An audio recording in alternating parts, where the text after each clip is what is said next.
When Ahmed, not his real name, joined the Conservative Party 6 years ago, he thought it was a national fit. A lot of Muslims share conservative values, he says.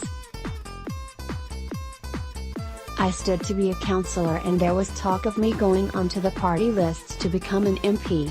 He says he worked hard during election time, increasing the South Asian vote in his ward in Yorkshire. But a simple question about postal votes to the MP suddenly made him feel like he did not belong in the party.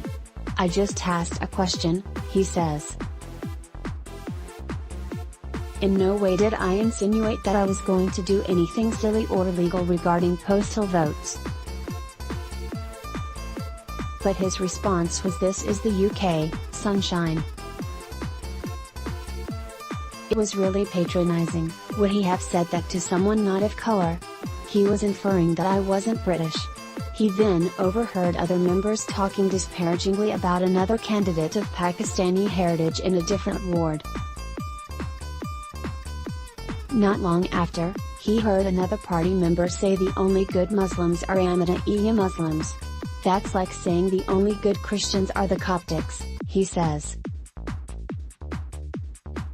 It's insulting to all the others.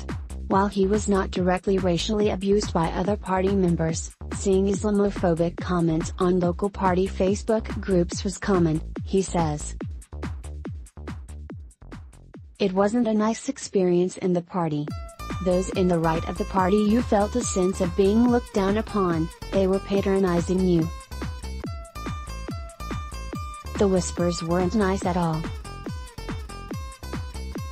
But now those same members are very Islamophobic on their Facebook posts. Now you see it quite openly.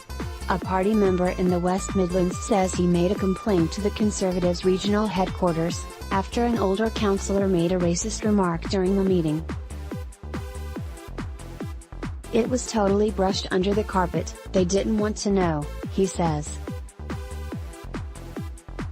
They just said don't worry about it, he's an old man.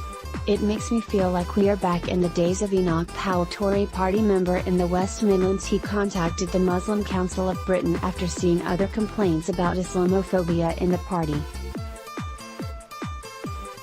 When I saw the letter, I thought how refreshing, this is something that all Muslim conservatives are feeling, he says.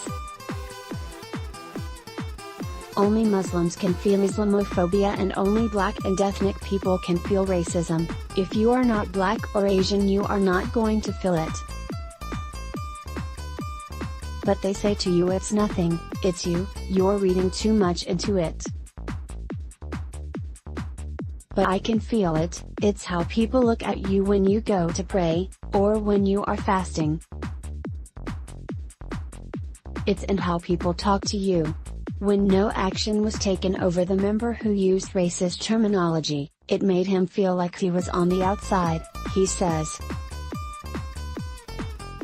My dad has been here for 60 years, but it makes me feel like we are back in the days of Enoch Powell. It makes me feel like we haven't moved on at all. It's a problem throughout the party. It's rampant because people don't understand Islam. They think it's a religion based on terrorism. We don't think ISIS are Muslims. They are a bunch of idiots, we believe they are terrorists like everyone else. Another councillor did not want to be named because he believed it would be political suicide. They put me under a bus for speaking about it, he says. He feels his progress in the party has been blocked because of his religion. It was fine in the local party until I showed some ambition, he says. After he pushed to advance in the party, barriers suddenly appeared and he was made to feel like his face did not fit, he says. They use terms like the right sort of candidate, he says. I sometimes wear a skull cap and people came to me and said that the local party leader had said that I looked too Muslim and I wouldn't be accepted. He says he has complained about the issue, but feels he cannot push it any further. You mention Islamophobia and they run for the hills. The problem is too many people have too many friends in high places, so nothing is ever done about it.